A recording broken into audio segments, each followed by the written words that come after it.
ফিলিস্তিনের গাজা সীমানায় বড় একটি সামরিক ঘাঁটি বানানোর পরিকল্পনা করছে যুক্তরাষ্ট্র।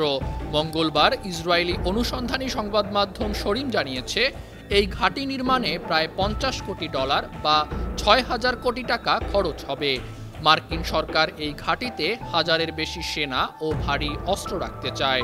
যুক্তরাষ্ট্রের এই ঘাঁটি বানানোর সিদ্ধান্তে মধ্যপ্রাচ্যে উদ্বেগ দেখা গেছে।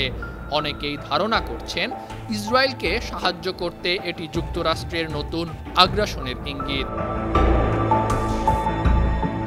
এই ঘাঁটির মাধ্যমে আমেরিকান সেনারা ইসরায়েলের সঙ্গে সমন্বয় ছাড়াই কাজ করতে পারবে।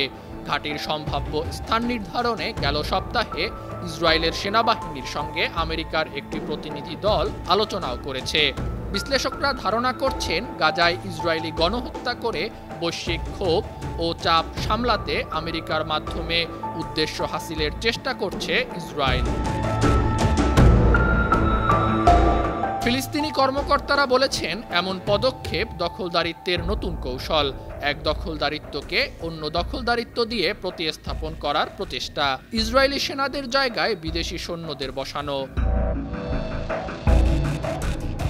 নভেম্বরের শুরুতে গাজার হামাস আন্দোলনের সিনিয়র নেতা মুসা আবু মারজুক আল জাজিরাকে বলেছেন, তারা গাজায় এমন কোনো সেনাবাহিনীকে মেনে নেবেন না যারা ইসরায়েলি সেনাবাহিনীর বিকল্প হিসাবে কাজ করবে।